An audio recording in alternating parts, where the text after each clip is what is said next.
আসসালামু আলাইকুম ওয়া রাহমাতুল্লাহ। আশা করি সবাই ভালো আছেন। আমার দায়িত্ব সত্য কথাগুলো তুলে ধরা, আর বিবেচনা করবেন বাংলাদেশের জনগণ কোনটা রাইট কোনটা আনরাইট। বাংলাদেশ জামায়াত ইসলামের আকীদা নিয়ে অনেক সময় অনেকে অনেক ধরনের কথা বলতো। আজ সেই আকীদাটা ক্লিয়ার করতেছেন বাংলাদেশ জামায়াত ইসলামের আমির ডক্টর শফিকুর রহমান। আশা করি পুরো ভিডিওটা দেখবেন এবং বেশি বেশি শেয়ার করে দিবেন, বাংলাদেশের প্রত্যেকটি মানুষ যেন জামায়াতের আকীদা সম্বন্ধে অবগত হয়। আমাদের বিরোধী মহলে অনেকে বলেন যে জামাতের আকীদা ঠিক নাই, একটু ব্যাখ্যা করলে উপকৃত হব। আচ্ছা, আমি আমার আকীদাটা আগে বলি। আমার আকীদা হচ্ছে আমার আল্লাহ ওয়াহেদ, তার সমস্ত জাত এবং সিফাতের দিক থেকে তার কোনো শরীক নাই, তিনি লা শরীক। আমার আকীদা হচ্ছে আমার আল্লাহ তাআলার পক্ষ থেকে মানব সৃষ্টির ইতিহাসের সূচনায় আল্লাহ কিছু বান্দাকে নির্বাচিত করেছেন তার নবী এবং পয়গম্বর হিসেবে। প্রথম নবী হচ্ছেন হযরত আদম আলাইহিস সালাম, শেষ নবী হচ্ছেন মুহাম্মদুর রাসূলুল্লাহ সাল্লাল্লাহু আলাইহি ওয়াসাল্লাম। তারা সকলেই ছিলেন মানবতার উস্তাদ। আমার আকীদা হচ্ছে এই সমস্ত নবী পয়গম্বরগণ সরাসরি আল্লাহর ওহী দ্বারা নিয়ন্ত্রিত এবং পরিচালিত ছিলেন।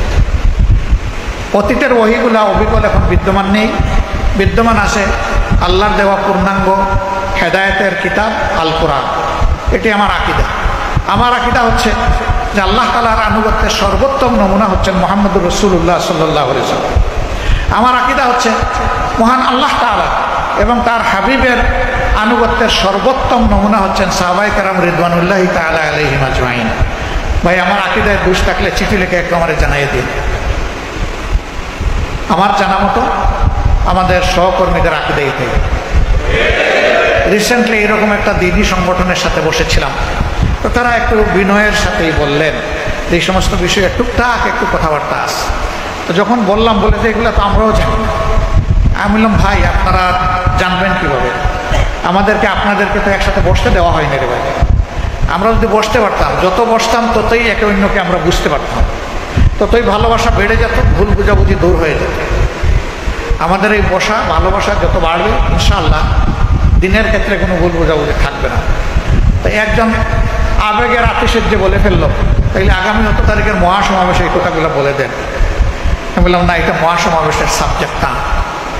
মহাসমাবেশে জনগণ আসবে, এখানে জাতীয় নেতৃবৃন্দ এবং উলামায়ে কেরামের মুখের কথা শুনতে, তারা আগামী দিনের জাতিকে কি নির্দেশনা দিচ্ছে। বরঞ্চ আপনারা একটা বড় এই ধরনের মেহমানদারির আয়োজন করেন, সেখানে বিশিষ্ট উলামায়ে কেরাম সকল মহলের থাকবেন। আমরা ইনশাআল্লাহ হাজির হয়ে যাব যদি আপনাদের দাওয়াত পাই। সেই দাওয়াতে এই কথাগুলো আমরা মন খুলে আলোচনা করব। তখন আর আশা করি কোন ভুল বুঝাবুঝি আমাদের থাকবে না। আমরা আমাদের আকীদা সম্পর্কে আলহামদুলিল্লাহ আস্থাশীল যে আমাদের আকীদা আল্লাহ তাআলার